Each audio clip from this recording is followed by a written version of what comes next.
So, but don't you don't think you don't think small businesses like help the economy, like help like Small businesses help the economy. You don't think it's gonna help though eventually, like a whole bunch of small businesses, if black-owned money is going back into The community? Yeah, like if a black person keep going to a black-owned company over and over again, you don't think that's helping wealth to bring each other up? Because you said there's no race in there's no race in business. It's only business. Rich white people. Yeah. You see all these rich white people, and you see all these black people, and they're trying to get their business going. They charge a lot, but they're trying to get their business on it, and we're not going to them. Don't you think that's a problem? Don't you think? Okay, let me explain this to you. The reason why there's a lot of white people that are successful and they have businesses because they were given the information and they carry their kids accordingly. In the black community, there is no way kids are growing accordingly. Kids are not growing accordingly in the black communities. You know why kids are not growing accordingly in the black community? Because everyone is thinking, let me ask you, right? In the black community, where do kids go to hang out after school? Probably like. Where do kids go to hang out in black communities? Probably at the house or something like. I mean, like they hang together. Yeah. What games do they play? Video games. I mean, like you talking about. No, what games do they play? What games do they play? What activities do they carry out when they're not going to school? Sports and stuff. I mean. Yeah, what sports do they play in the black community? What kind of sports do these kids play? The major ones are like football and basketball. Football and basketball. Okay, so what kind of games do white people play, or rich people? They play a lot. Well, they do track too. But they do. No, but they do. I'm talking about the important games. I'm not talking about track. Track I don't count it as a game. What games do they play? They play tennis. They play baseball. They play horse riding. You know, they go learn how to shoot guns. You know, they go learn how to ride horses, play golf. Do you know what all these sports have in common? This is where rich people hang out. But black communities, do you know any rich people who hang out in playing football or playing basketball? No. So this is why we're teaching our kids. We're not putting them in environments that are gonna help them, and we're complaining, blaming everything on white people. So. You see, the small businesses, they help the economy.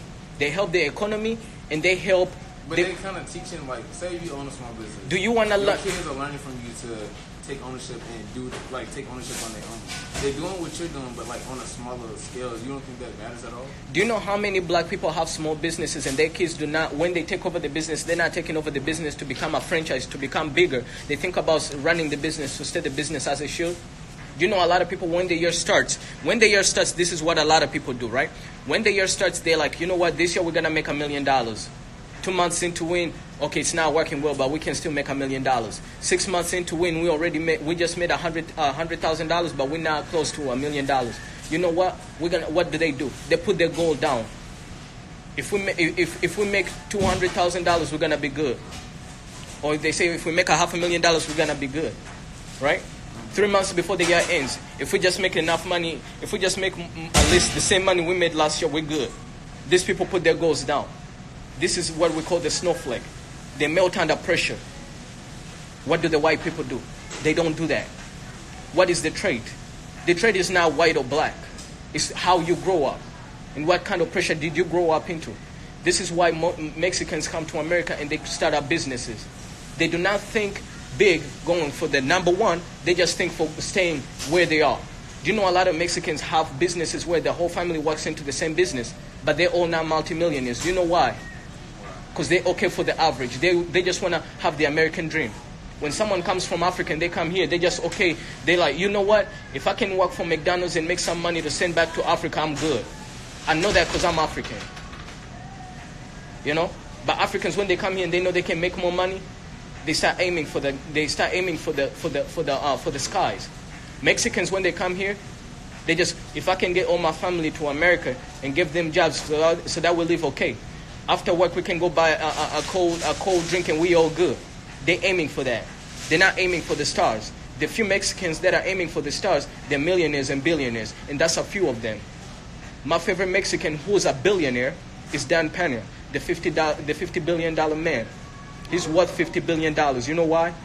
Because he's not like other Mexicans. He's not aiming to bring other people here. He's a selfish motherfucker. When he started, he was not thinking about bringing other Mexicans to help them. When he was starting, he was like, I want to make it first.